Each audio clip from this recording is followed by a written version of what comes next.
makin kesini adik saya tuh makin pelan bawa motornya. Dek, kenapa sih kok teh boleh tukerin nggak? Aku yang dibonceng lah katanya. Kenapa? Aku ngelihat yang lari sebelah kita katanya. Di situ mimpi bang.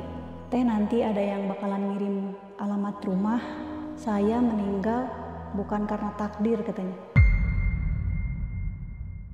Bahasanya bahasa Sunda gitu bang. Tapi yang kesurupannya orang Padang. Jang aing gitu. Buat aku katanya gitu bang. Nah tiba-tiba saya ngelihat dia posting status, tapi fotonya dia memakai kain kafan. Assalamualaikum warahmatullahi wabarakatuh. Balik lagi sama gua, Badru Capslong. Terima kasih buat teman-teman yang udah klik video ini. Semoga teman-teman di rumah dalam keadaan sehat walafiat, dilapangkan rezekinya dan dimudahkan segala urusan-urusannya. Amin amin. Dan juga nih buat teman-teman di rumah yang punya kisah pengalaman horor, jangan disimpan aja, langsung aja kirim kisahnya ke nomor WhatsApp itu tuh. Nah, mungkin teman-teman denger nih suara meong meong meong. Ya betul, itu kucing saya yang sedang di luar. Dia pengen ikut syuting tapi kita tutup pintunya dan hasil dia tuh berisik lagi. Jadi tolong dimaklumin. Abis ini tim si Agoy tolong keluar dulu. Oke, kita lanjut. Kali ini kita udah kali lagi nih salah satu tamu yang bakal berbagi kisah pengalaman horornya. Oke, langsung aja kita sapa tamu kita kali ini. Halo Bu. Iya. Siapa namanya nih Bu? Perkenalkan saya dengan Ibu Desta. Bu Desta. Tinggal di mana sekarang Bu Desta? Alhamdulillah baru 3 bulan ini saya tinggal di Pamulang. Oh, Pamulang, Tangsel. Tangerang Selatan. Iya. Sebelumnya iya. tinggal di mana Bu? Sebelumnya saya orang Bandung. Oh, Dari Bandung. kecil lahir di Bandung, ya. Oke, berarti sekarang stay di Pamulang ya? Ya, untuk sementara ini di Oke, Pamulang. dan ini kejadian tahun berapa nih yang bakal Ibu ceritain nih, Bu Desta? Ini sebenarnya kejadian yang di luar nalarnya itu tahun 2017. Oke. Tapi awal mula pertemuan saya dengan almarhumah itu tahun 2013. Siap, Kenalnya bukan teman SMA atau apa, hanya teman kerja yang ya biinilah satu kos itu satu kamar gitu. siap. Berarti Kayak ini gitu. kejadian di Bandung nih, bukan di Pamulang? Kejadiannya waktu itu kita lagi kerja tuh tugas ke Bali. Oh, ke Bali. Justru. Oke, ya. Oke, siap. Tahan dulu Ibu ya. Nggak usah lama-lama lagi, cari posisi ban terbaiknya, siapin kopinya sama cemilannya. Langsung aja.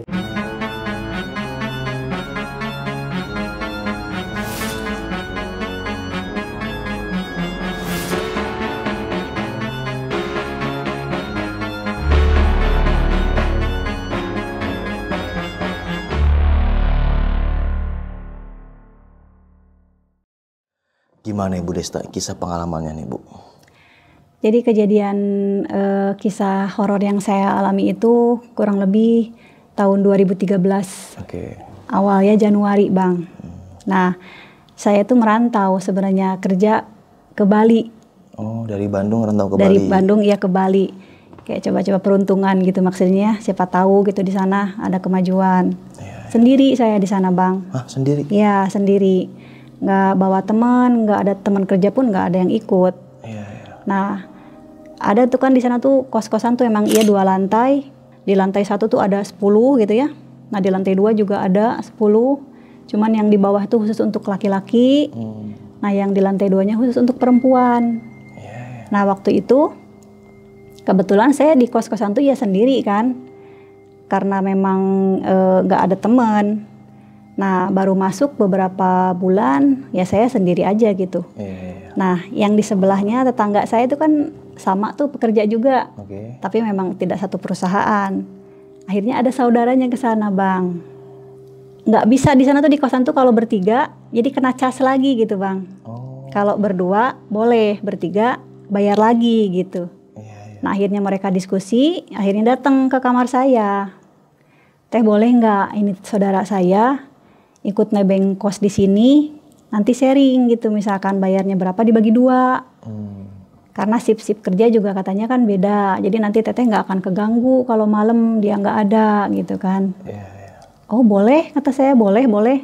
Padahal saya nggak kenal sama sekali itu Bang. Sama tetangga ini? Ya maksudnya sama yang saudaranya tetangga ini. Iya, baru kenal di situ Baru ya? kenal di situ aja. Iya, iya. Nah akhirnya seminggu, 2 minggu, ya namanya sesama perantauan ya. Dia dari Cianjur Bang, saya dari Bandung. Oke, sama-sama Sunda nih ya. Sama-sama Sunda, jadi kalau ngobrol tuh enak aja, jadi bisa gitu bahasa Sunda gitu. Tenyaho gitu. Tenyaho gitu, iya. Nah, waktu saya kerja di Bali itu kondisinya saya belum memakai cadar, Bang. Dan itu pun waktu kerja di sana, saya memang berkerudung, tapi disuruh dibuka. Di tempat kerjaan ya? Ya kita buka aja gitu, karena memang saya nggak ngerti maksudnya ya, tentang hukum berkerudung apa saya nggak ngerti ya, dibuka aja, jadi masih tutup buka zaman tahun 2013 itu. Nah terus ibu mulai pakai cadar tahun berapa nih? 2017 pertengahan. Ya 2017. Nah selama 1 bulan kenal sama dia tuh enjoy banget, anaknya seru gitu ya, seru gitu. Cuman di pertengahan menuju ke bulan Februari itu saya menemui hal-hal janggal. Entah kadang pas dia pulang kerja, saya pikir dia tuh sama laki-laki kan, kayak ngobrol gitu. Saya masih tidur kondisinya, jadi kayak oh ya udah mungkin dia bawa temen gitu kan, tapi nggak mungkin masuk ke kosan saya pikir. Ternyata setelah pagi saya tanya, dia sendiri, kayak gitu, dan dia nggak ngobrol. Nah waktu dia kerja shift malam kan, saya sendiri di kosan. Oh, ibu beda shift sama dia ya? Iya. Nah, udah gitu, waktu itu masih sore, Bang. Baru beres maghrib gitu kan. Nah, itu udah ada dengar suara-suara minta kopi. Tapi saya pikir, oh mungkin itu tetangga sebelah kah gitu, atau halusinasi. Saya berpikirnya begitu. Saya berpikir itu halusinasi mungkin. Nah, itu hari ke-1, kedua, suara-suara bisikan itu saya abaikan. Nah, akhirnya di hari ke-7 gitu ya seminggu kemudian lah, singkat cerita ya Bang, itu suara makin kenceng dan semakin ke dada tuh kayak sesek, Bang.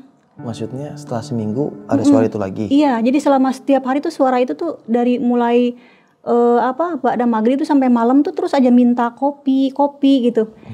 Akhirnya saya tuh pengen ngebuktiin itu emang iya, ini tuh ada makhluk goib atau apa. Akhirnya saya bikin kopi.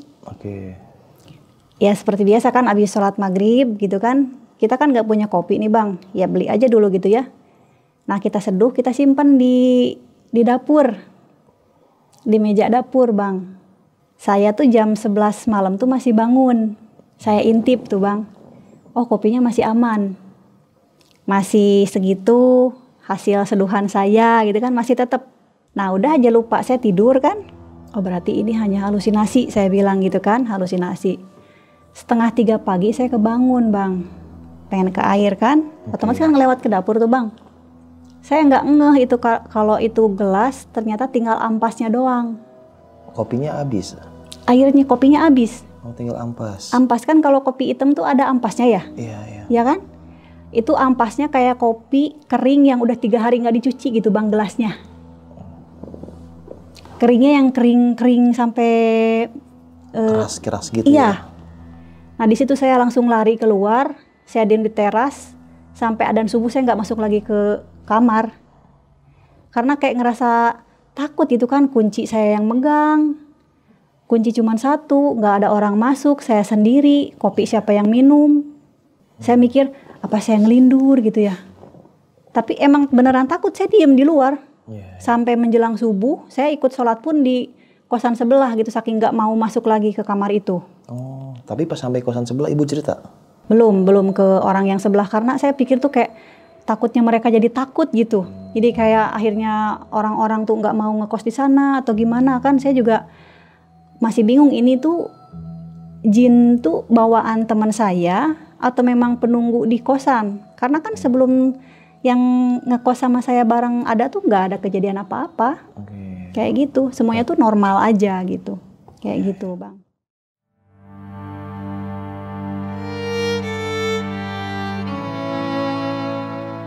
Akhirnya makin bulan ke bulan kita makin akrab nih. Jadi liburan tuh kalau hari Minggu kita main bareng Bang. Saya ini kebetulan boleh dibilang mahir bawa motor ya. Kayak bonceng 2, 3 juga oke gitu maksudnya. Udah terbiasa lah. Udah terbiasa. Nah tiba-tiba si motor yang saya pakai itu kan, kalau di Bali tuh sewa motor tuh sehari 20.000 Bang. Zaman 2013 ya. Padahal itu motor sering sebelumnya saya pinjem. Jauh sebelum saya ketemu sama teman saya yang ini. kemana-mana gitu, seharian saya pakai motor itu aja yang saya sewa. Nah di hari itu motor nggak bisa dibelokin ke kiri.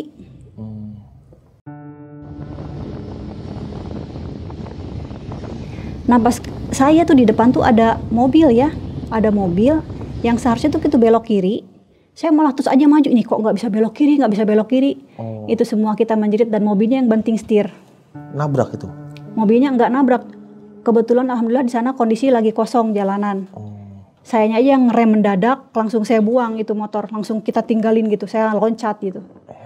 Kata teman saya, Teteh kenapa? Ini motor nggak bisa dibelokin ke kiri. Coba lagi. Pas dibelokin, oh bisa ternyata. Kamu ngelamun ya katanya. Oh mungkin, kata saya, yaudah mungkin saya ngelamun. Nah, terus di minggu berikutnya nih kita jalan-jalan lagi Bang. Kan di Bali tuh ada ya Pantai Pandawa namanya. Oke, ya Pantai Pandawa. Yang kan jurang, kemana-mana tuh kan ya jurang gitu ya jalannya. Saya dengan enaknya aja gitu mau nyemplung gitu. Nyemplung kemana? Ke jurang itu. Motornya pas yang teman saya di belakang tuh almarhumah ya, sebelum kejadian itu dia teriak sampai megang leher saya. Teteh istighfar, itu jurang. Kita ngerem mendadak. Langsung di situ saya kaget.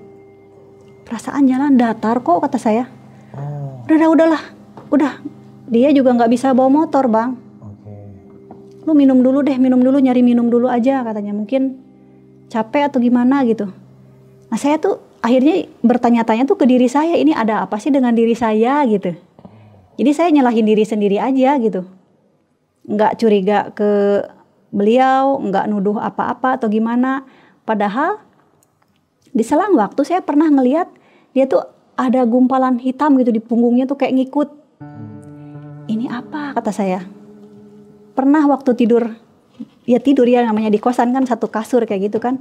Kebangun saya. Ya akhirnya ada pas waktu libur tuh kan kita emang satu kamar gitu kan. Ada dua-duanya di kamar.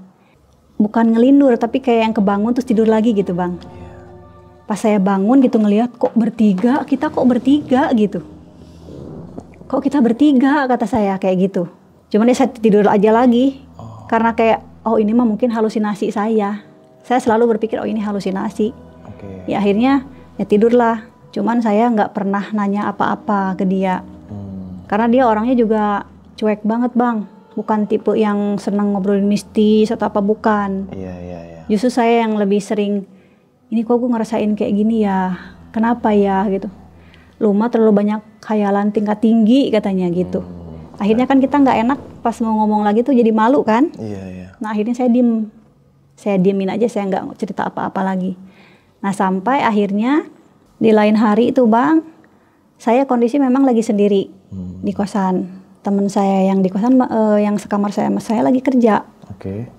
Nah tiba-tiba itu malam sih ya Bang ya, kurang lebih jam 1 malam. Orang udah sepi, iya.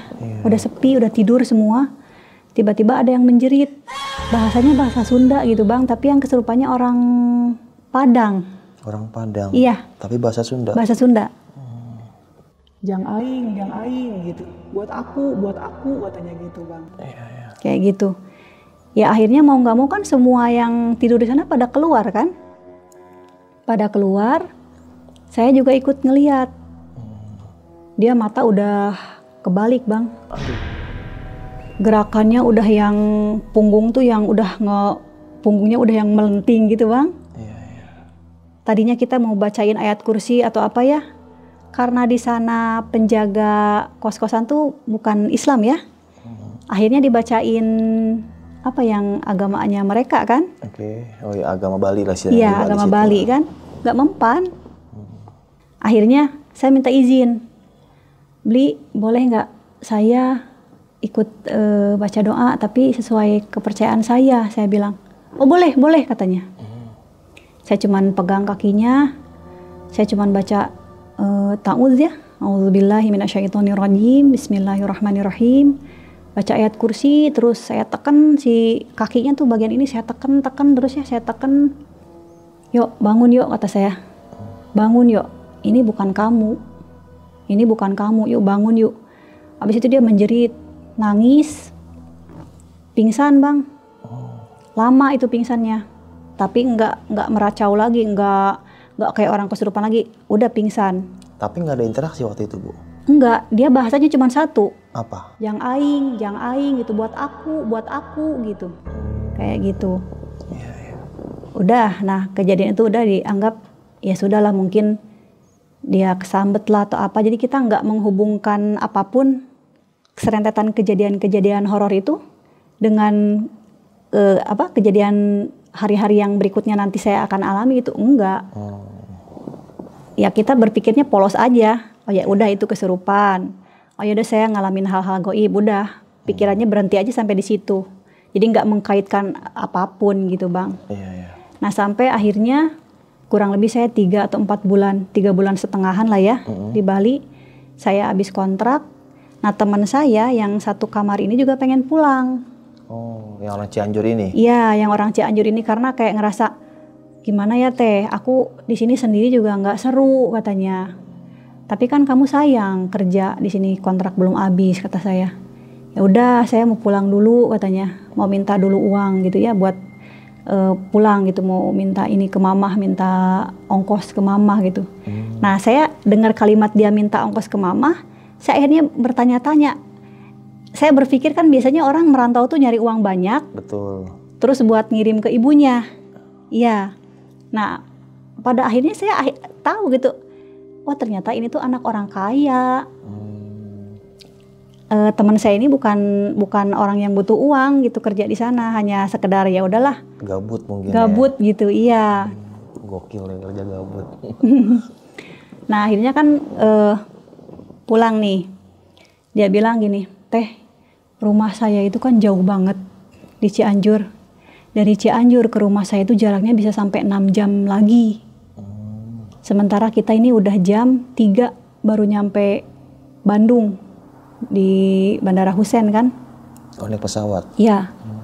Boleh nggak aku nginep di rumah Teteh katanya. Boleh, kata aku, ayo. Nah akhirnya pulanglah ke rumah saya, Bang.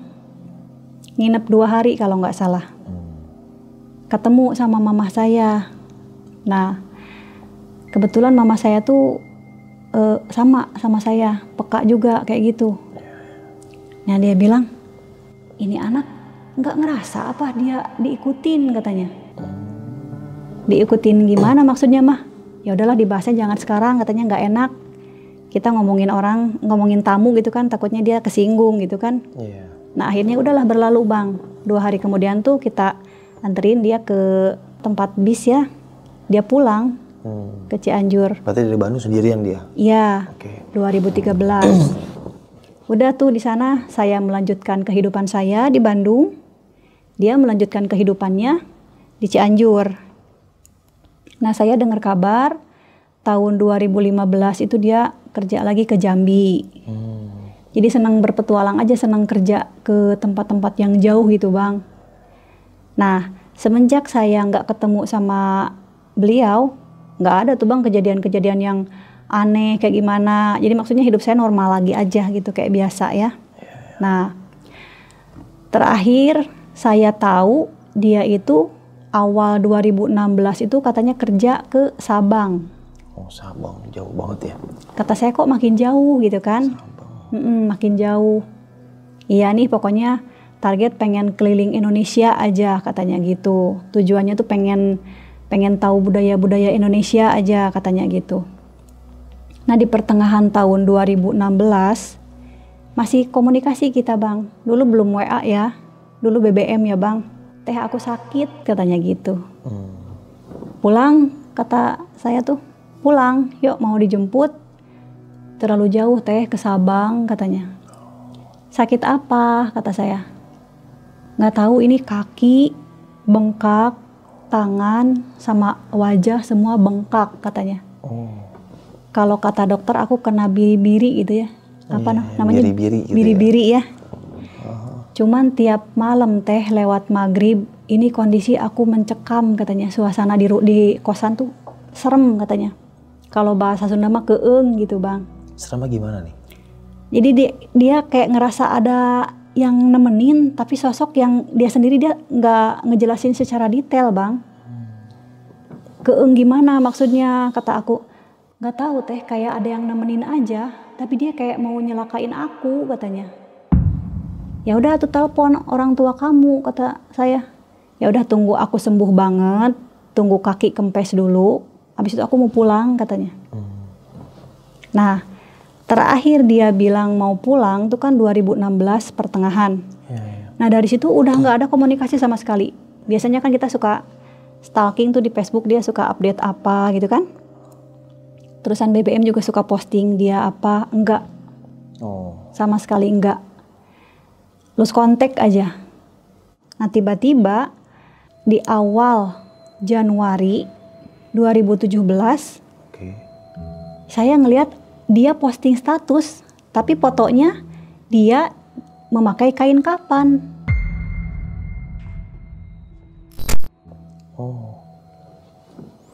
Saya mikir teh ini anak apa bercanda gitu ya, tapi ia pucet. Update lagi berikutnya, innalillahi wa inna ilaihi rojiun gitu kan. Telah berpulang ke rahmatullah, disebutlah nama teman saya ini. Kaget dong saya, handphone jatuh di situ. Langsung apa? Ya kita apa ya kalau bahasa Sunda mah jadi ngedeg-deg gitu bang. Rewas itu kaget, dia kaget. Ya, gemeter gitu. Gemeter ya. Saya langsung nelpon mama saya. Mah boleh nginep nggak di rumah saya sementara? Ini temen saya yang dulu nginep di rumah mama meninggal. Meninggal kata mama. Mama tuh udah gini. Apa iya gitu, jangan-jangan apa mah, kata saya. Ya udahlah mama kesana. Nah akhirnya sore itu juga mama saya ke rumah. Jadi memang satu Bandung tuh, masih di Bandung, cuman jaraknya tuh dari rumah mama saya ke saya tuh 1 jam gitu bang. Wah lumayan jauh ya. Lumayan jauh. Nah akhirnya di hari H itu pas ada postingan status dia meninggal tuh kita langsung BBM ya, tapi nggak aktif. Nah terus saya mau menghubungi siapa, nggak ada karena saya nggak punya kontaknya lagi. Nah akhirnya saya menunggu nih bang. Di hari kedua itu malam-malam saya bangun. Sholat bang, dengan kondisi ya udahlah sholat tahajud aja, mau ngedoa seperti apapun kayak ya sebisa-bisa kita pada masa itu ya bang, masih belum banyak mengerti ilmu agama ya. Saya sholat 2 rakaat bang, abis itu saya berdoa, ya Allah ya Robi, jika benar teman saya ini meninggal tolong beri jalan, kayak petunjuk gitu, siapa aja yang menghubungi saya gitu, atau saya harus menghubungi siapa, itu dengan bahasa yang ala kadarnya aja. Nah, abis itu tuh kan karena tidak terbiasa bang, saya sholat tahajud, belum lanjut di rakaat berikut saya tidur di atas sejadah. Teteh, langsung kebangun kan tuh. Siapa yang manggil kata saya? Itu kok kayak suara almarhumah teman saya ya. Nay, itu kamu kata saya sambil buka jendela. Dengan polosnya bang, saya pikir ya dia ke rumah gitu. Jadi saya lupa kalau dia udah meninggal. Kayak ngelindur gitu ya? Ngelindur bang. Pas dibuka, astagfirullah kan dia udah meninggal kata saya. Nah habis itu saya buka mukena, akhirnya saya tidur bang. Saya lanjut tidur. Nah habis itu di situ mimpi bang. Teh nanti ada yang bakalan ngirim alamat rumah. Apapun caranya teteh harus datang ke rumah saya. Saya meninggal bukan karena takdir katanya. Saya kena santet. Gila. Udah berlalu kan, pagi-pagi kita bangun ya. Di handphone dicek, ada bang nomor telepon, ngasih alamat lengkap. Siapa itu yang? Nggak nyebutin nama. Nggak nyebutin ini siapa. Saya pun nggak ngebales apa-apa. Pikir otak tuh udah kesana. Otak tuh udah, harus nengok nih gitu, harus takjiah. Saya pinjam motor temen bang ke sana. Kata temen teh, kamu emang mau pergi kemana ke Cianjur? Emang sanggup pakai motor? Coba telepon dulu deh orangnya katanya. Nah akhirnya saya memberanikan diri tuh nomor yang kemarin nge-SMS saya ngirim alamat, saya telepon. Ibunya bilang deket katanya, lebih deket lebih enak lewat Ciwidey. Ya saya pikir lebih dekat lebih enak teh ya mungkin bisa mangkas waktu jadi sejam perjalanan kah atau 2 jam kah gitu ya. Ya udah paling lama 3 jam sih gitu ya. Oh ya udah berangkat jam 9 sebelum zuhur kita udah nyampe. Jadi pikirannya sesederhana itu saya, Bang. Saya nggak berpikir bahwa di depan nanti yang akan saya hadapi itu hal hebat. Saya nggak berpikir ke sana. Akhirnya saya pinjam motor ke teman. Nah, teman saya ketika saya datang ke rumahnya tuh udah keburu berangkat ke Jogja kan. Dia nggak ngejelasin kondisi motor itu lampu depannya mati. Berangkat aja saya sama temen, Bang. Berdua. Boleh dibilang anggaplah adik gitu. Saya anggap adik ke dia. Cowok, Bang. Oh, adik-adian. Adik-adian.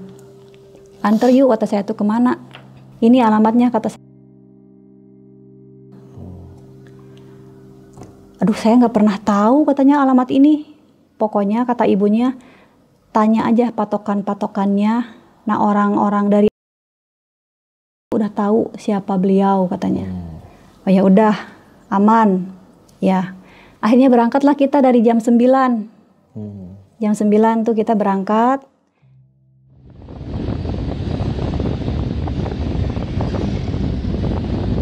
Awal-awal perjalanan tuh seru aja gitu, Bang, karena Ciwidey itu indah ya.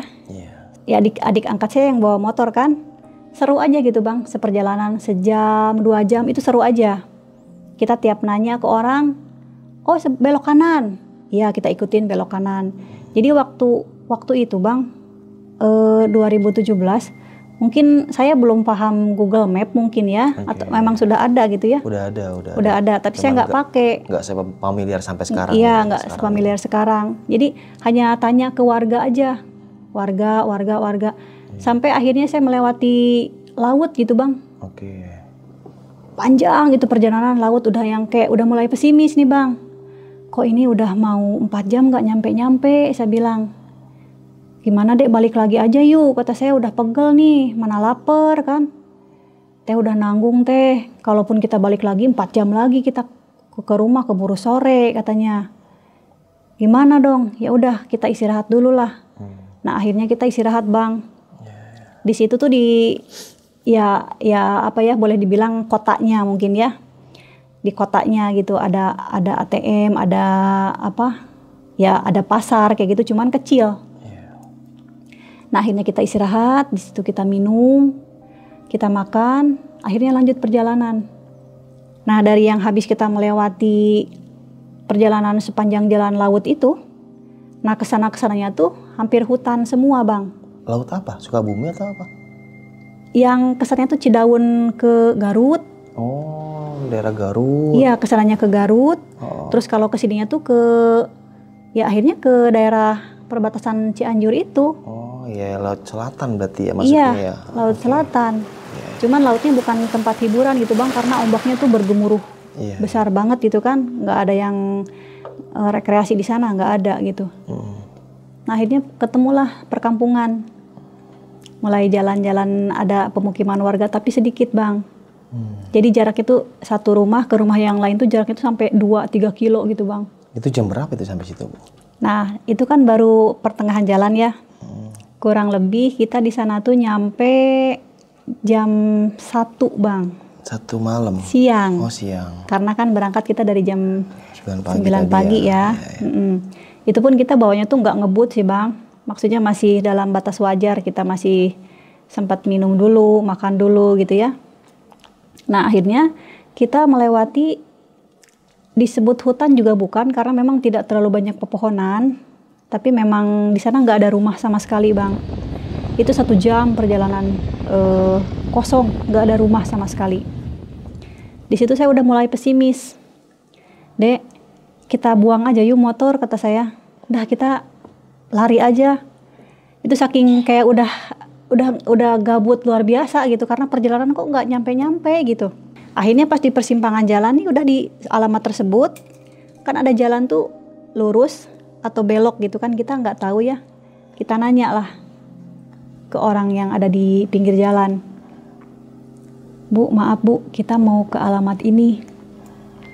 Dari tadi saya udah nyari-nyari alamat, katanya deket, tapi ini udah lebih dari 1,5 jam ketika saya tadi nanya.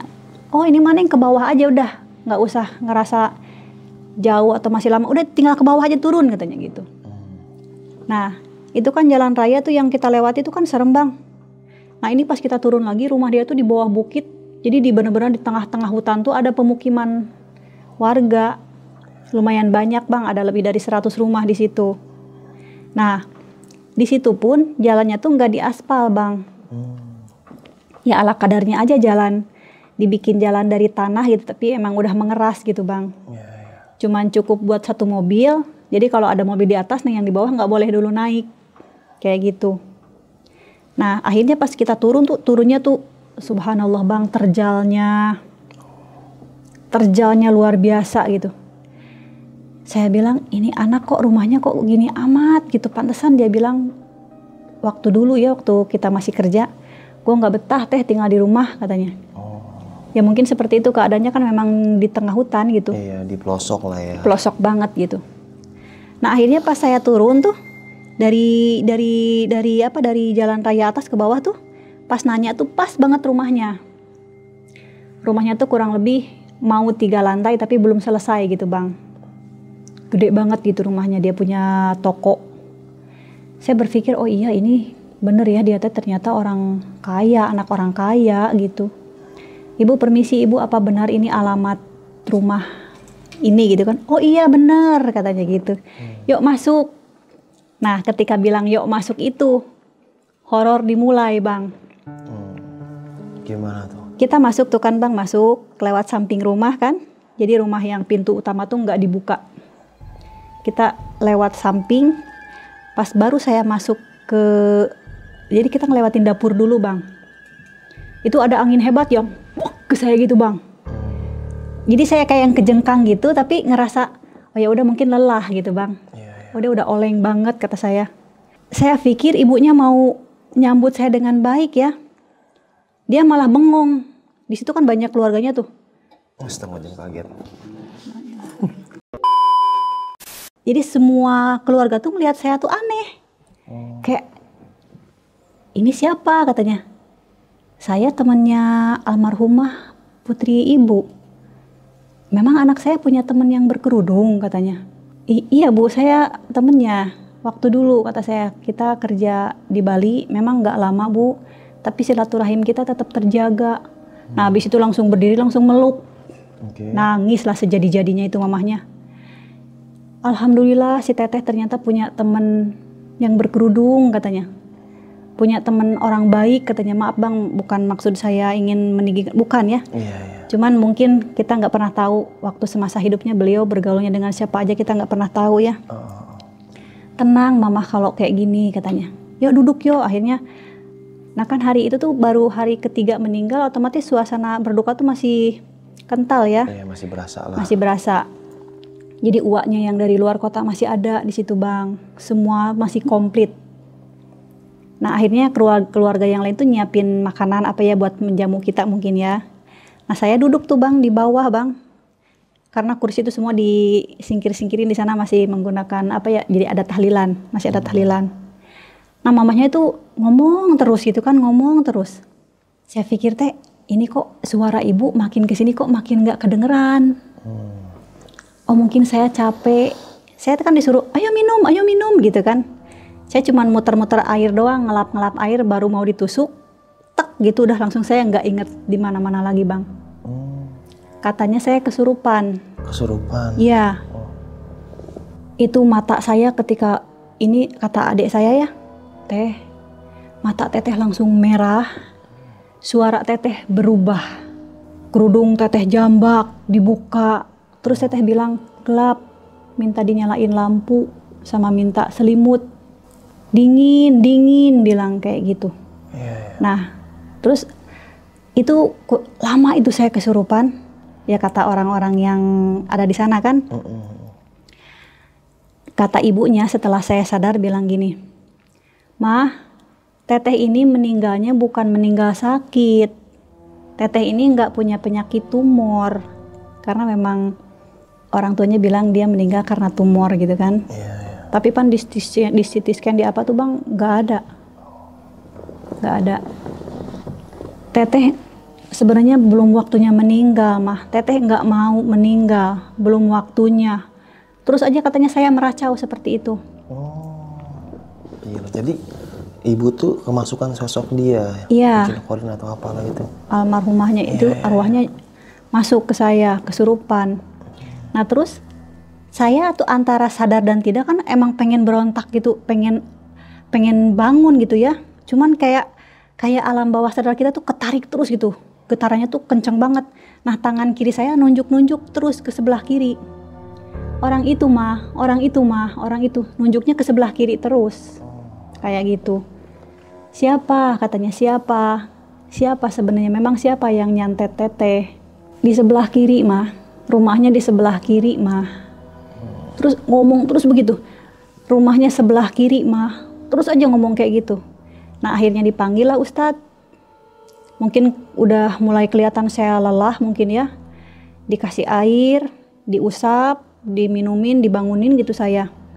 Nah ini tuh udah berat, tenggorokan udah luar biasa berat banget bang. Nah akhirnya sama ustadznya diusap gitu kan, sadarlah saya bang. Pas ketika saya sadar, itu kondisi tuh udah ricuh bang, keluarga semua bahkan tetangga itu udah ngumpul banyak banget di situ. Katanya teriakan saya kedengaran keluar bang. Iya. Gitu. Teteh ingat nggak apa yang teteh omongin tadi, kata mamahnya. Enggak mah. Apa iya gitu anak saya kena santet katanya. Wallahu a'lam mah, saya kan nggak pernah ngobrolin hal-hal mistis. Pernah ada kejadian nggak waktu kalian di Bali katanya gitu. Nah akhirnya saya flashback bang. Saya pernah waktu tidur, kan satu kosan mah kata saya kan. Saya merasa kami ini tidur berdua. Tapi di punggung dia tuh ada orang, tapi saya nggak ngeh gitu, maksudnya itu tuh apa gitu. Jadi nggak gumpal bayangan hitam. Jadi kayak bertiga gitu maksudnya. Jadi kayak bertiga. Ya itu aja sih mah kata saya gitu. Jadi hal-hal yang lain-lainnya saya nggak bahas karena memang kondisinya udah kacau balau sekali bang. Nah akhirnya saya diantarlah ke makam beliau. Yuk katanya lihat, ini makam si teteh. Ternyata dikuburin di samping rumah banget bang. Oh di samping. Iya. Kenapa mah disimpan di sini? Alasannya karena makam keluarga itu harus ke lereng gunung gitu bang. Jadi kondisi cuaca hujan terus dan akhirnya juga jenazah harus segera dikebumikan ya. Akhirnya mengambil kesimpulan ya udah dimakamin di samping rumah katanya gitu. Nah akhirnya kita takziah ke makam, disimpan yang di pinggir rumah itu. Nah saya tuh tidak berpikir bahwa kejadian ini tuh akan ada dampak berikutnya bang. Saya izin pulang setelah selesai ya, setelah ya saya kembali sadar gitu kan. Saya belum sholat asar waktu itu, saya boleh izin, Bu saya boleh izin nggak? Tapi saya tuh kadang manggil mama, kadang ibu gitu. Tapi kata adik saya gitu ya, teh, ketika teteh manggil mama, logat teteh beda. Tapi ketika teteh manggil ibu ke mamahnya almarhumah, ya teteh katanya gitu. Tapi kita tuh nggak sadar ya maksudnya. Nah akhirnya saya dibawa ke kamarnya. Nah ini kamar teteh katanya almarhumah gitu kan, dipanggilnya si teteh gitu kan. Saya sholat bang. Ngadep ke kiblat tuh kan, di sini tuh kan kasur. Tas almarhumah tuh dijajarin semua. Kalau di kebiasaan Sunda tuh kalau udah 7 hari meninggal tuh barang-barang almarhumah tuh kan dikasihin ya. Nah disimpan. Itu saya lagi sholat, yang awalnya saya selalu bilang oh ini halusinasi.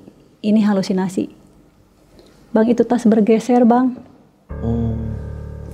Itu di rakaat ketiga saya sholat. Jadi kayak sudut mata tuh kelihatan kayak bergeser tuh, geser gitu kan. Itu yang ya Allah ya Robi, sholat udah pengen cepet-cepet diberesin aja atau udah lari aja gitu, nggak usah diterusin sholat. Mau berdiri tuh di rakaat ketiga, mau keempat tuh lutut udah nggak bisa berdiri bang, udah gemeter parah itu udah. Akhirnya saya nerima, oh ya udah, ini tidak baik-baik saja saya bilang. Oke. Nah setelah selesai sholat, saya hanya bergumam aja, ya sudah, saya percaya. Tapi tolong jangan menunjukkan apapun. Kalau kamu butuh bantuan, masuk dengan cara yang bisa saya terima, saya bilang. Gitu bang. Nah, anaknya nangis tuh pas saya mau pulang. Almarhumah kan punya anak 1. Oh, udah nikah. Janda. Oh, janda. Oke, Ya. oke. Anaknya nangis itu, nggak mau saya pulang. Mama jangan pulang, mama jangan pulang. Akhirnya nangis di situ. Saya kesurupan lagi, Bang. Adik saya yang nyaksiin tuh sampai nangis sesegukan. Gimana tuh pas kesurupan katanya? Maafin, mama nggak pernah ibakin dede katanya. Mama nggak pernah ngurus dede. Itu dia nyesel katanya. Seumur dia punya anak. Anaknya udah umur 6 apa 7 tahun waktu itu ya. Kelas 1 SD 7 tahun mungkin ya. Ya mungkin sekarang udah besar ya Bang ya. Itu katanya diusap, dicium sama saya, dirangkul, diciumin katanya. Maafin mama nggak pernah ibakin adik. Gitu Bang. Subhanallah. Kebayang ya udah meninggal gitu, nyesel gitu, nggak pernah ngurus anak gitu Bang. Nah akhirnya dari situ saya sadar, nggak lama saya sadar, mamahnya masih bertanya gitu, memang iya mau pulang, ini sudah sore katanya. Mumpung belum maghrib Bu, nggak apa-apa saya pulang aja. Ini belum jam 6, kemungkinan saya nyampe malam ke Bandung tapi nggak apa-apa. Mau lewat Ciwidey lagi katanya. Iya Bu, jangan, bahaya katanya kalau udah lewat dari jam 5 di situ udah nggak ada kendaraan. Lewat jalur kota aja katanya. Nah dengar kalimat jalur kota tuh kita kayak tenang gitu ya. Oh berarti kita nggak ngalamin lagi ketemu sama laut lepas. Itu tuh pikiran saya. Ya udah, saya bilang ke adik saya, Dek paling kita cuma ngelewatin pohon karet doang kok. Ya udah. Selesailah saya pamit. Dari situ pamit semua, keluarganya semua pamit. Nah di perjalanan tuh kan ada 2 jalan tuh. Pak saya mau ke Cianjur kota, saya bilang nggak bawa alamat ya. Saya habis dari alamat ini kata saya. Saya harus ke kiri apa ke kanan? Oh ke kiri. Kira-kira Pak ke Cianjur kota jauh nggak ya? Ah deket, cuman beberapa ratus meter aja. Ya saya nanya sama kakek-kakek tua mungkin ya.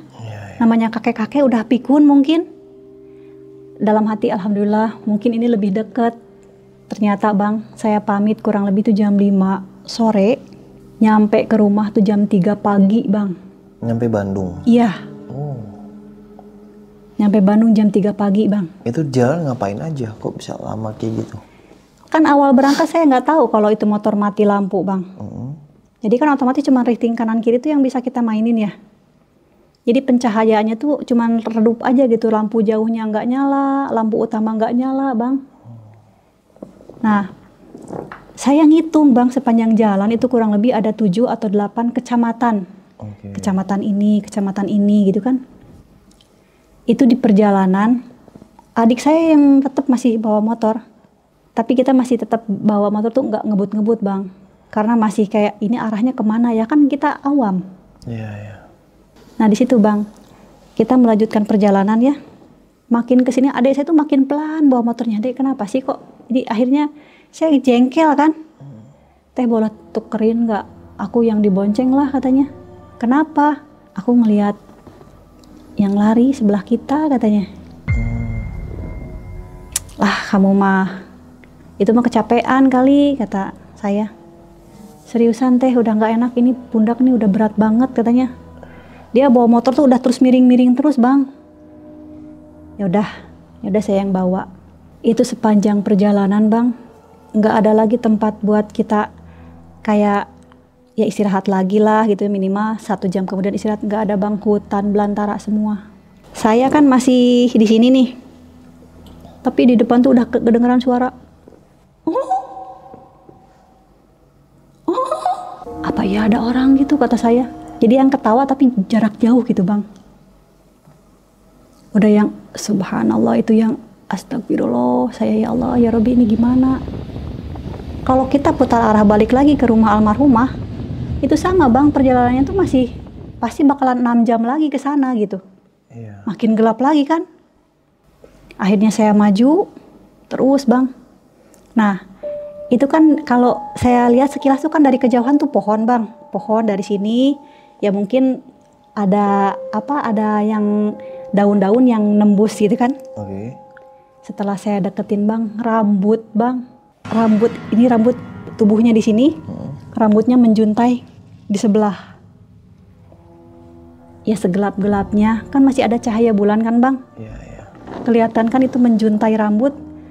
Udah yang itu udah subhanallah, udah yang baca doa tuh udah semua tuh udah kaku, mulut udah keluh Bang. Baca ayat kursi nggak sampai tamat Bang. Wujud itu Bang di hutan, ya Allah ya Robbi. Dan itu tuh sebenarnya seumur hidup saya nggak pernah ngelihat ya perwujudan se ekstrim itu, nggak pernah, hanya ya mungkin sekilas atau ngelihat kopi kan diminum tinggal ampasnya kan kayak gitu. Ini yang dia mewujudkan eksistensinya kencang banget sekali. Ini lewat bau tembakau gitu yang lagi dinyalain tembakau gitu ya kayak gitu. Itu sampai pusing ke kepala. Bau tembakau. Maju berapa kilometernya lagi Bang. Bau daun sirih yang digodok gitu Bang. Yang air godogan sirih gitu ya. Itu menyengat Bang sampai puyeng ke kepala. Akhirnya di perjalanan saya cuman ngucap kalimat Allah, Allah, Allah, Allah, Allah sambil nangis Bang. Allah, Allah, Allah. Kalaupun meninggal ini kalimat terakhir saya harus kalimatullah kata saya. Sampai akhirnya kita bertemu di perbatasan tuh. Jalur ada lampu merah di situ Bang. Turun di pinggir jalan, saya sama adik saya langsung sujud syukur Bang kayak orang gila. Oh, ketemu jalan utama. Iya, adik saya meluk, ya Allah ya Rabbi, itu yang namanya kayak ngerasa baru lolos dari maut gitu Bang. Ya kayak kita nyasar di hutan belantara yang kita nggak pernah nginjek tempat itu gitu Bang. Yang udah ketemu banyak hal-hal yang kita nggak pernah ngalamin itu sebelumnya gitu. Nah akhirnya kita kan lanjut tuh dari Cianjur kota ke Bandung kan. Ketika saya mau nyampe ke rumah, itu kan mau belok tuh ke rumah tuh kan, dek gitu. Jadi si motor tuh kayak berat, jadi dibonceng 3 Bang. Kata adik saya teh, gembos gitu katanya. Nggak tahu kata saya. Ya udahlah tinggal dikit lagi, udahlah pulang aja, pulang pokoknya, biarin gembos juga. Tancep aja pokoknya gitu.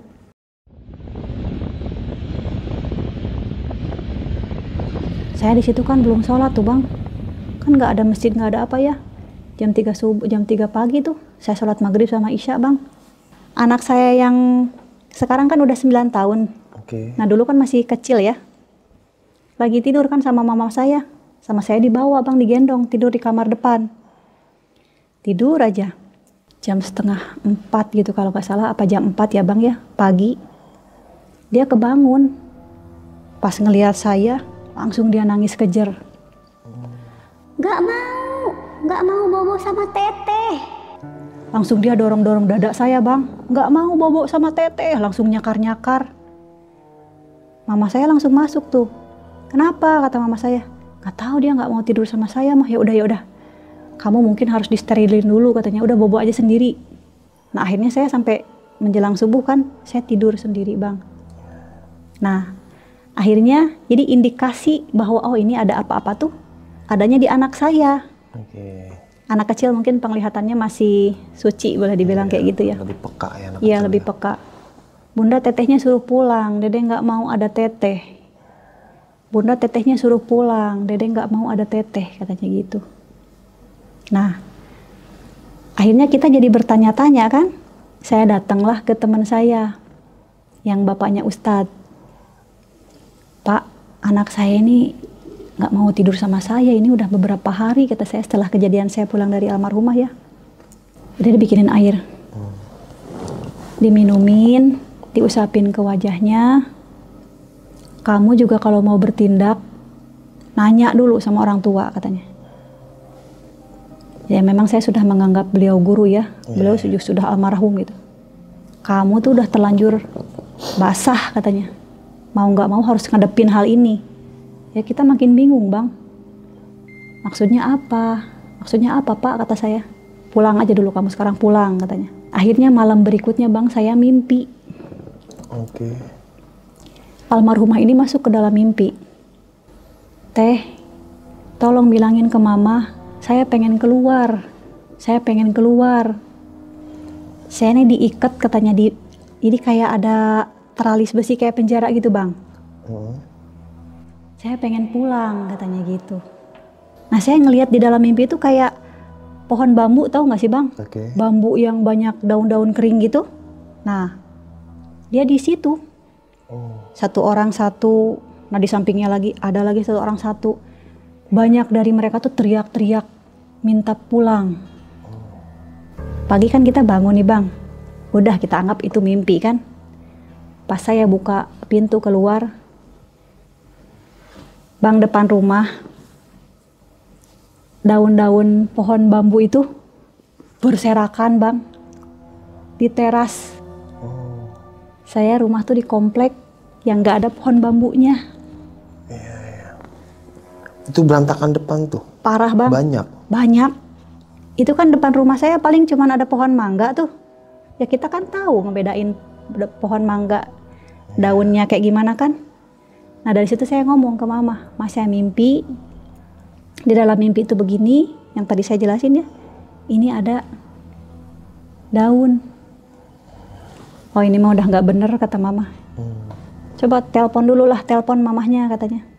Akhirnya saya nelpon. Mamanya siapa nih? Mamahnya almarhumah. Oh iya. Iya. Akhirnya saya tanya, Mah, saya ini mimpi anak mama minta tolong, katanya minta dikeluarin dari teralis besi gitu. Langsung nangis hari itu juga mamahnya. Teh, kalau teteh tahu kemarin adiknya kesurupan. Ya sama gitu ngomongnya, tolong minta dikeluarin dari teralis besi katanya. Oh sama. Iya. Kayak gitu. Boleh nggak teteh kesini lagi katanya. Jadi saya disuruh ke sana. Oh ke Cianjur. Saya bilang, maaf Bu, karena jaraknya luar biasa ya, saya kapok. Saya bilang, gak apa-apa saya kirim orang ke sana, saya nanti kirim mobil. Jadi kita dijemput ke sana, dari sana ke Bandung. Iya. Tenang, kita bawa orang katanya. Ini orang udah terbiasa katanya. Dijemputlah saya. Oh dijemput? Dijemput. Di hari itu juga? Besoknya pagi. Besoknya. Iya. Itu kita nggak punya persiapan apa-apa. Nggak punya persiapan segala macam. Nah pas kita ke sana itu masih ada. Jadi pengajian tuh nggak putus bang. Meskipun udah lewat hari ke-7 tuh di sana masih ada pengajian terus karena tiap hari katanya ada aja yang kesurupan. Sampai akhirnya pas saya nyampe ke sana itu nerima kabar. Itu kita lagi ngumpul. Cuman bedanya kan pakai mobil tuh jadi kita nggak terlalu capek ya. Iya. Ada telepon. Bu, Pak Haji muntah darah katanya nggak bisa nerusin. Pak Haji ini siapa nih? Jadi Pak Haji ini tuh yang dulunya tuh ngobatin almarhumah sampai sembuh harusnya gitu. Oke. Nah mungkin mamahnya berobat lagi ke sana Pak. Mungkin anak saya ini disimpan di alam jin atau gimana, tolong ditarik gitu ya. Katanya muntah darah. Nangislah mamahnya di sana. Gimana ya teh? Mamah ini memang belum ikhlas. Anak mamah sudah meninggal. Tapi pun mamah juga lebih nggak ikhlas. Anak mamah malah disimpan katanya di negara jin gitu. Saya akhirnya jadi bertanya panjang lebar kan bang, kita kan orang luar nggak ngerti apa-apa ya. Ibu, saya ini kan hanya orang biasa kata saya nggak ngerti sebenarnya ini ada masalah apa sih Bu dengan anak ibu gitu kan.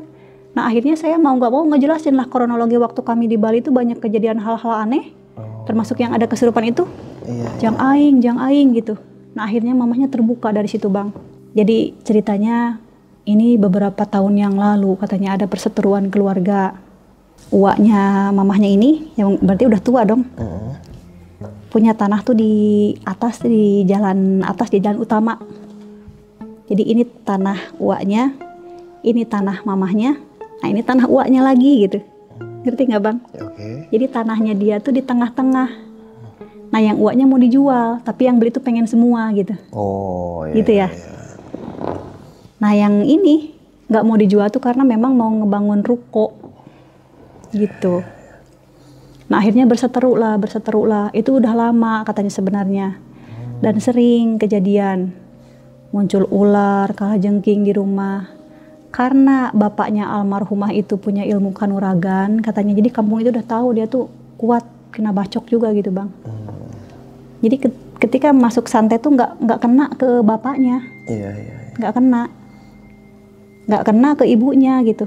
Nah yang lemah mungkin anaknya gitu bang. Ngerti nggak? Paham. Jadi diambil lah itu anaknya sampai meninggal gitu. Makanya saya akhirnya paham, oh dia sakit bengkak kaki. Terusan tiap ada temen yang bareng sama dia, pasti katanya mengalami kejadian hal-hal yang aneh gitu. Oh, kayak nyamber gitu ya? Kayak nyamber. Akhirnya saya paham. Teh mau nggak bantu katanya. Ini mah udah terlanjur basah. Mama pengen yang nyantetnya itu mati katanya.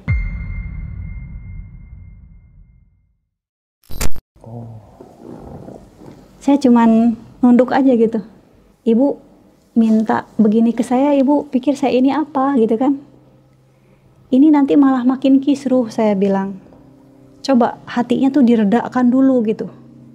Ini kita masih berkabung, hati masih luka, terus disambung lagi dengan perasaan dendam. Ini setan masuk di dalam diri kita, kata saya. Bahkan saya yang nggak pernah ngalamin kesurupan se-ekstrim itu, saya ngalamin loh di sini. Saking aura dendam di rumah ini tinggi, sakit hati tinggi, nah setan ikut bermain gitu bang. Ngisi jiwa-jiwa yang kosong kan. Saya bilang, ibu reda dulu, kita semua, ayo kita sholat taubat dulu. Nah akhirnya kita semua tuh melakukan sholat taubat bang. Di jam kurang lebih 12:30 malam. Kita kan nginep semua. Itu setelah sholat taubat, semua rumah tuh kayak gempa bang. Jendela tuh gitu bang. Nggak apa-apa ini mah gempa, kata mamanya. Nggak apa-apa ini mah gempa. Ya kita anggap ya udah oke, ini gempa gitu. Di atas tuh kayak ada suara yang jalan bang, yang puk puk gitu kan. Cuman kita semua tuh dianggap waras aja, ya udah nggak apa-apa. Itu mungkin perlawanan dari para dedemit itu mungkin ya bang. Nah akhirnya berlalu lah. Semua tuh kayak jendela apa yang bergetar itu kan, itu cukup lama loh bang bergetarnya. Oh, kayak deret gitu. Iya, tembok semua tuh bergetar, semua yang kayak kita gempa aja gitu. Cuman lama gitu. Gempa kan nggak mungkin ada yang kayak suara kaki bek-bek di atas atap kan, ya gempa mah gempa aja kayak gitu ya. Semua zikir sebisa-bisa kita gitu bang. Sampai akhirnya mereda tuh semua mereda. Teh, pokoknya tolong bantu. Anak mama ini harus keluar dari negara jin ini katanya. Insya Allah mah. Semoga Allah ridho. Mamah juga di sini jangan lepas sholat taubat mah. Ini bisa jadi kan, entah dampak kita menghina orang, meremehkan orang gitu kan. Lisan yang kita nggak sadar udah menyakiti perasaan orang. Akhirnya mereka sampai melakukan hal-hal keji gitu bang. Kita kan nggak pernah tahu sampai akhirnya orang nyantet kita tuh apa sih yang udah kita lakukan ke orang gitu. Nah akhirnya kan kita memang harus flashback dulu nih, introspeksi diri dulu kan. Kalau memang pada kenyataannya kita ini tidak pernah berkata buruk ke orang, memang Allah menakdirkan putri ibu disantet, insya Allah bu husnul khatimah, semua dosa-dosa dia semasa hidup itu kan ditanggung yang nyantet kan bang. Dan kita harus yakin itu, kata saya. Nangis lah itu ibunya sejadi-jadinya. Sedih saya, sumpah. Oke, lanjut bu. Ya akhirnya mamanya ya ingat kejadian-kejadian masa lalu, mungkin perseteruannya dengan saudaranya mungkin ya. Akhirnya ya beliau mengakui gitu. Memang kami ada perseteruan yang sampai saat ini tuh belum selesai katanya. Saya tidak punya hak di sini juga untuk minta ke suami, ya udah kasih aja buat apa biar tenang gitu kan, biar sama-sama enak gitu. Tapi setelah anak saya meninggal kayak gini semua udah sia-sia katanya. Oh, jadi kayak kehilangan banget ya? Udah sia-sia. Itu dari almarhumah sakit sampai ke meninggal itu hampir habis setengah M bang. Di zamannya ya. Antara tahun awal 2016 itu kan mungkin uang segitu masih besar ya bang. Buat pengobatan, buat sewa ustadz, buat ngaji. Bayar ustadz itu banyak bang, udah puluhan katanya. Kayak gitu. Ya qadarullah harus meninggal. Ya itu yang terjadi. Nah akhirnya kami di sana ya melakukan pembersihan gitu bang. Kita melakukan ruqyah rumah gitu kan. Pakai air, media air ya. Itu kan memang sudah umum ya kayak gitu.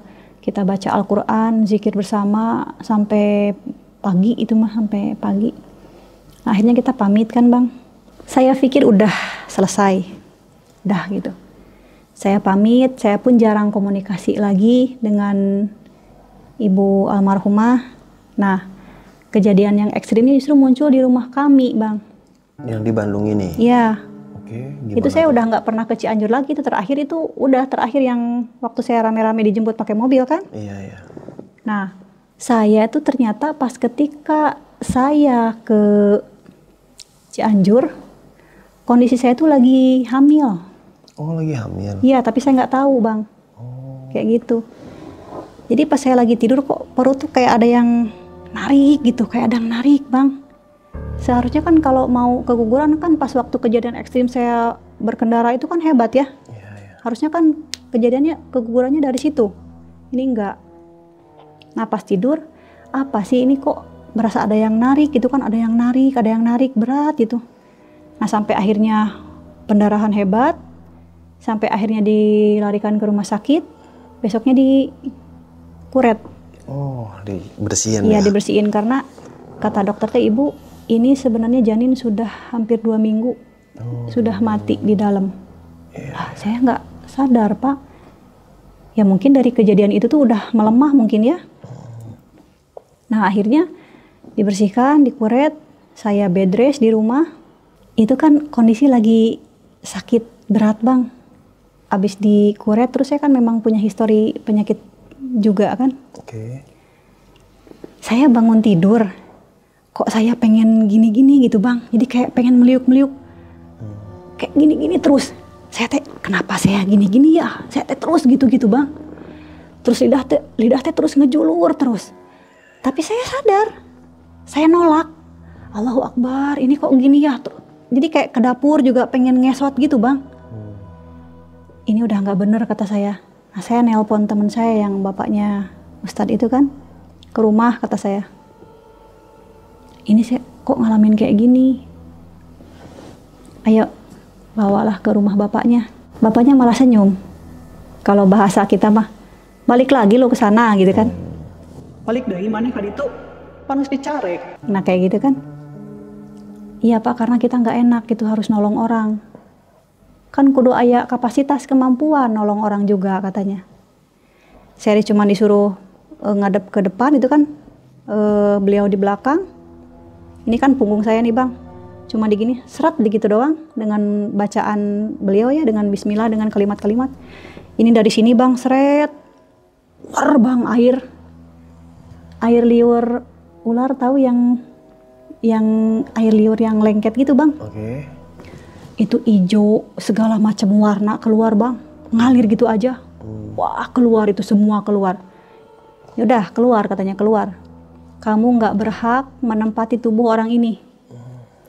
Nah akhirnya tahu yang dulu suka nempel di belakang punggung almarhumah itu pindah ke saya Bang. Gila, serem amat ya. Gitu. Dia udah selesai nih, keluarganya nggak bisa diambil. Siapapun yang nolong keluarga itu, siapapun yang ikut campur urusan mereka diambil Bang. Ya, kena sasaran ya.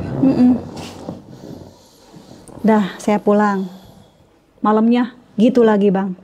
Gimana malamnya? Meliuk-liuk lagi. Akhirnya saya diungsikan lah ke rumah guru. Udah nginep di sini aja katanya. Akhirnya nginep, beberapa hari nginep di sana. Anak pun dibawa yang kecil. Nah selang beberapa hari udah sehat nih Bang, udah enakan. Kayak di rumah tuh oke, udah semua normal mungkin kata saya ya. Kan biasa tuh kalau jam 5 sore, setengah 6 gitu maghrib, anak-anak tuh kalau di kampung mah ke masjid ya. Anak-anak komplek tuh pergi ngaji gitu ke masjid. Nah, anak saya tuh yang nomor 2 tuh ngaji. Waktu itu umurnya tuh baru 10 tahun kalau nggak salah. Kebetulan Bang, di rumah saya tuh gerbangnya itu, jadi kalau buka gerbang tuh harus dipaksa, dikrek itu saking karena udah karatan Bang. Jadi didorong tuh berat banget gitu kan. Nah, Bunda tolong tutup, katanya Teteh nggak bisa nutupnya. Udah, ya udah Bunda tutup. Saya tutup nih Bang, tutup kan. Ditrek ke bawah gitu kan. Dikencengin. Udah. Ayo Dek kata saya. Saya lupa nggak nutup pintu Bang. Terusan saya tutup jendela kamar belakang. Nah pas saya balik lagi ke depan, anak saya yang bungsu, yang kecil, itu udah nggak ada Bang. Kemana tuh? Saya cari kan, balik lagi ke dapur, balik lagi ke tempat jemuran atas, nggak ada. ke kamar, ke segala arah nggak ada. Rumah kita kan memang kecil ya, segitulah. Saya buka gerbang, saya ngelihat anak saya lagi jalan bang, udah jauh banget. Padahal baru aja cuman ya kita nutup jendela kan nggak seberapa lama ya. Anak saya jalan kaki dalam kondisi dia tangannya begini bang. Jadi kayak kita megang orang gitu, kayak lagi dituntun gitu ya. Anak tangan saya begini bang, jalan kaki gini. Itu saya nggak pakai kerudung, pakai dasteran pendek, nggak pakai sendal bang, lari. Dedek, dedek, itu dikejar sampai jauh. Dia jalan cepet bang, cepet banget itu anak jalan. Itu udah mau bener-bener kayak matahari itu udah yang memerah gitu ya, mau maghrib banget. Saya lari, saya langsung tarik anak, dedek, dedek kenapa? Dia langsung ngadep ke belakang. Ibu, pengen sama ibu, pengen sama ibu. Dia meronta-ronta bang, dia mukul, dia nyakar. Nyakar siapa? Saya. Dia pengen sama ibu katanya. Saya nangis itu bang, lari sampai ke rumah, sampai tutup lagi gerbang. Saya gembok, itu mah beneran gembok saya. Dek, udah ya dede diem. Ini bunda nak, dede kenapa pengen ke ibu? Dede pengen sama ibu, pengen sama ibu. Manggil lagi orang, ke rumah lagi. Kayak akhirnya kita malu loh bang, minta tolong ke orang terus ya. Pas malamnya tuh udah dikasih air minum tuh yang air doa segala macem gitu ya. Persis bang, kejadiannya tuh kalau nggak 1:30 jam 2 malam. Sosok tuh berdiri tinggi besar bang, di depan rumah, di depan kamar tuh yang kan kita tuh kalau malam tuh dimatiin lampu kamar ya. Itu ada sosok yang tinggi gede, nongkrong aja gitu bang. Pas saya bangun melek, udah yang Allahu Akbar. Saya ngejerit, ya anak bangun. Ibu, pengen ke ibu lagi. Itu saya udah nggak mungkin minta tolong ke orang lagi bang, jam segitu mau gimana gitu kan. Akhirnya saya wudhu bang. Nangis saya dalam sholat sejadi-jadinya. Ya Allah, ya Rabbi, saksikan ya Allah. Per hari ini juga saya akan menutup aurat ya Allah. Saya akan berkerudung. Saya akan menutup aurat saya demi Engkau. Tapi tolong lepaskan kami dari belenggu ini ya Allah. Dari santet, dari guna-guna, saya sudah lelah ya Allah. Tolong selesaikan dengan caramu ya Rabbi. Apapun yang Engkau inginkan dari diri saya, ambil. Ambil ya Allah. Saya bilang gitu bang. Saking saya udah harus minta tolong ke siapa lagi gitu. Kita kan ngandelin makhluk aja terus gitu bang. Iya kan? Sampai akhirnya di situ saya sholat. Nangis saya sejadi-jadinya. Nangis kejar saya yang sampai ya kayak gimana bang. Udah kayak putus harapan kita kan. Itu kejadian tuh berentetan tuh nggak berhenti-berhenti bang. Terus-terusan gitu. Kita kan kalau kayak mengundang ustadz yang terkenal atau gimana. Kita terbentur dengan uang. Kita bayarnya harus berapa gitu kan ya. Nangis saya di situ sejadi-jadinya. Pas beres saya sholat 2:30, kita kan tidur tuh di bawah ya bang, nggak pakai risbang. Kasur saya sama anak saya, nah yang kecil, ini, nah di bawah tuh anak saya, yang nomor 2, tetehnya. Dia langsung gini, nggih, iya mungkin ya. Dia langsung gini bang, ke saya langsung gini bang. Terus dia ngomong Jawa. Ngomong bahasa Jawa. Bahasa Jawa. Jadi saya nangkep teh kayak gini. Saya ini dipanggil. Bahkan kami ini dipanggil dari berbagai juru. Untuk tinggal di sini katanya nemenin kamu. Sampai benar-benar kamu dibawa ke tempat yang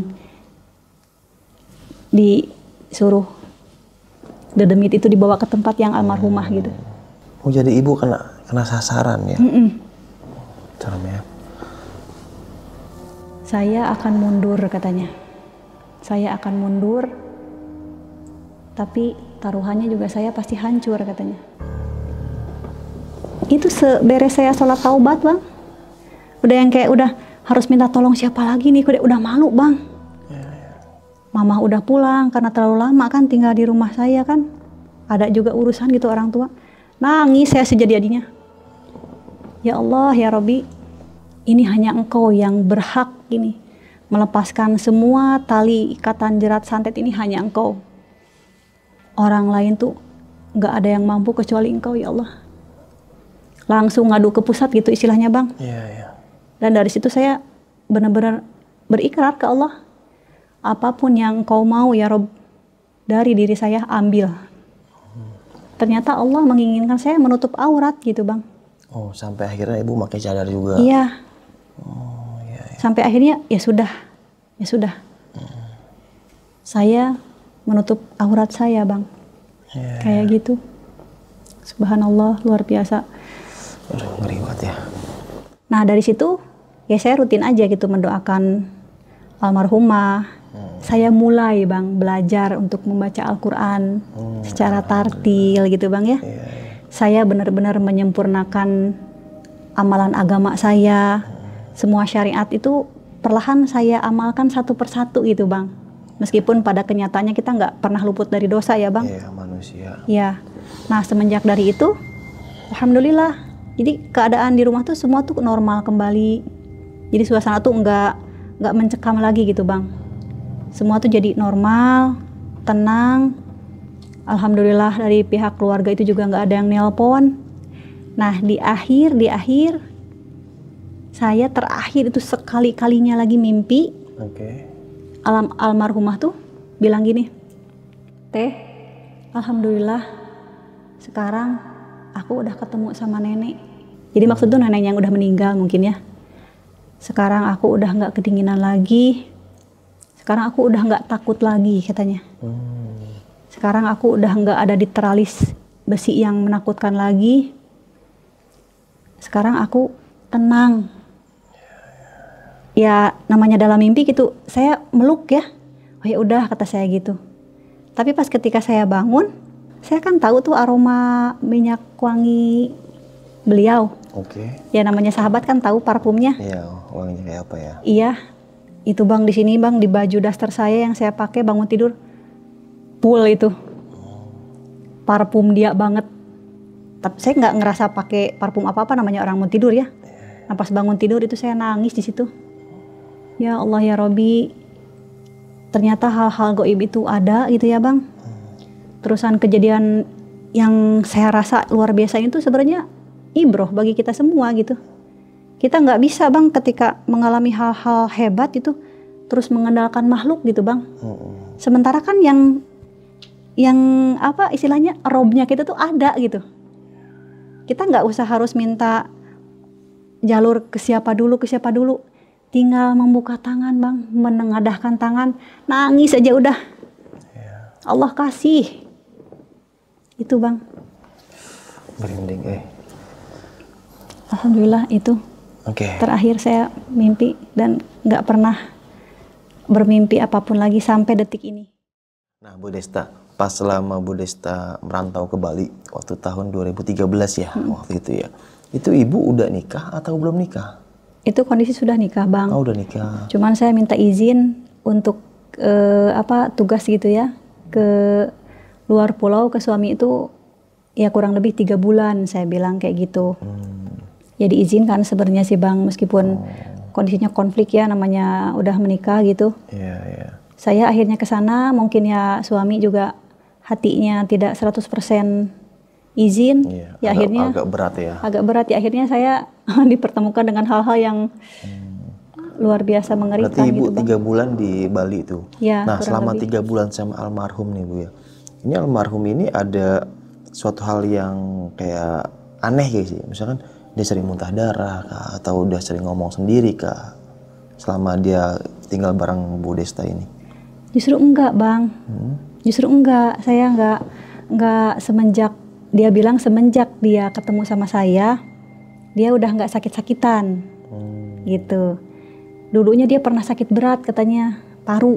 Oh, berarti sebelum dia ke Bali emang udah ada. Udah ada indikasi gitu kan. Terus kalau untuk ininya Bu, temannya yang tetangga itu tuh yang awal dia pengen tinggal di situ karena udah full 2 orang, jadi pindah ke Bu Desta. Kondisi dia gimana pada waktu itu Bu? Nah, itu kan saya juga nggak terlalu akrab ya sama mereka gitu. Cuman ya iya, mereka juga pernah bilang gitu kalau boncengan sama dia ada pasti ada aja kecelakaan gitu. Makanya jadi kayak kalau main kemana-mana nggak mau boncengan sama dia. Ya udah kamu aja yang bonceng, aku yang lain gitu. Nggak mau bonceng dia. Soalnya kalau beberapa kali bonceng dia ada aja katanya keserempet lah, apalah, meskipun nggak sampai celaka parah gitu, kayak gitu. Oh, gokil ya. Nah, terus untuk pas ibu datang nih yang terakhir dijemput bawa mobil ya sama pihak keluarganya. Iya. Nah, berarti pihak keluarganya itu udah berpikir kalau Bu Desta ini bisa ngobatin lah sampai dijemput gitu. Itu apa itu maksudnya? Jadi saya juga nggak ini ya. Ini kenapa kok ibunya sepercaya itu ke saya gitu? Se-effort itu kan. Iya, se-effort itu. Karena kata kakaknya si ibu, itu anak insya Allah bisa katanya. Bisa. Saya juga nggak mikir kayak emang dia bisa apa sih yang lihat dalam diri saya apa. Saya nggak berpikir kemana-mana gitu ya. Ya mungkin beliau punya hal-hal yang peka juga mungkin ya. Qadarullah mungkin Allah harus menjadikan saya sebagai wasilah atas kesembuhan dari keluarga mereka dan terlepasnya almarhum dari yaitu alam jin itu kan. Tapi saya sampai detik itu pun nggak pernah ngomong bahwa saya bisa A, B, C, enggak. Saya sampai nanya gitu, karena apa yang membuat ibu bisa percaya ke saya gitu. Ya karena di antara yang lain teman-teman anak saya cuma teteh yang berkerudung katanya gitu. Oke, mohon maaf saya potong Bu. Berkerudung, berarti temennya ini maaf nggak ada yang kerudung atau metal-metal atau bukan metal ya, begajulan mungkin. Iya sih mereka tuh apa ya, jadi kerja di hiburan malam gitu ya Bang. Oh, oke. Kayak gitu. Iya. Kayak gitu. Dan biasanya kan orang-orang kayak gitu tuh kurang percaya sama hal-hal mistis. Jadi mereka hidupnya ya dengan glamornya dengan keglamorannya mereka aja gitu. Jedak-jeduk, ternyata kaum jedak-jeduk deh ya. Iya, kayak gitu. Mungkin ibu salah satu temennya yang dilihat sama orang tuanya yang pakai hijab. Jadi dia aneh gitu ya. Iya. Biasanya nggak ada yang hijab nih gitu ya. Nggak ada sama sekali katanya. Biasanya yang begini-begini gitu. Iya. Yang datang waktu takjiah ke sana tuh semua pakai celana pendek semua katanya gitu, pakai baju pendek juga gitu kan. Yang cewek apa cowok nih? Cewek pakai baju pendek. Seksi-seksi gitu ya. Iya, seksi-seksi. Oke, pantas orang tuanya agak sedikit di mana gitu ya. Iya. Nah, terus selama Bu Desta ngalamin nih kejadian yang bisa dibilang ini serem banget gitu ya. Nah, ibu sempat cerita ke suami atau suami pun ikut bantu pada waktu itu? Suami saya tuh termasuk orang yang sangat tidak percayaan justru. Jadi kalau pas saya bilang ini anak kenapa ya nangis terus? Ya lapar mungkin katanya gitu. Ya lapar mungkin, kasih makan aja atau pengen susu aja bikinin susu. Ya makanya sampai akhirnya saya harus pontang-panting minta tolong keluar gitu. Terus sampai waktu ibu dari Bandung ke Cianjur, suami tahu ibu berangkat ke sana? Iya, saya minta izin. Terus dijemput pun sama, tahu? Iya, tahu. Jadi hanya diizinkan saja, tapi pun tidak banyak bertanya hal-hal yang detail seperti itu. Kayak gitu. Kayak kejadian satu seperti apa, ibu nggak terlalu cerita seperti itu? Enggak, karena kita kadang kalau cerita sama orang yang nggak percaya tuh kayak percuma gitu ya Bang. Iya sih, benar. Iya, sementara itu kan kejadian tuh yang saya alami tuh berentetnya tuh ekstrim-ekstrim semua kan. Jadi akhirnya saya ngambil kesimpulan tuh yang udah ini kayaknya harus minta tolong sama orang yang memang bisa nolong dan orang yang percaya gitu Bang. Jadi kayak saya gerak cepet aja gitu, sama mamah juga gitu, gerak cepet aja. Iya benar. Kayak gitu. Karena kalau kita ngomong sama orang yang agak skeptis, nggak percaya, ya dia cuma di apaan sih lo gitu. Iya, akhirnya debat gitu Bang. Saya menghindari itu. Karena ya hal gaib itu emang nggak bisa nggak bisa kasat mata gitu kan. Iya. Secara logika pun susah buat Iya. Ngeri. Oke sob, menguskan nih kisah pengalaman yang dialami sama Bu Desta ini. Bisa kita ambil segi positifnya, buang jauh-jauh negatifnya. Lagi-lagi si Ago ikut syuting bareng kita nih. Ngeong-ngeong baik, Om lagi syuting. Oke, ini kisah pengalaman serem banget ya sob ya. Banyak pelajaran yang bisa kita ambil. Ya, namanya hidup selalu penuh dengan cerita ya. Dan kali ini Bu Desta berbagi kisah pengalamannya buat kita semua. Merinding pokoknya. Oke, sampai jumpa di kisah selanjutnya. Wassalamualaikum warahmatullahi wabarakatuh.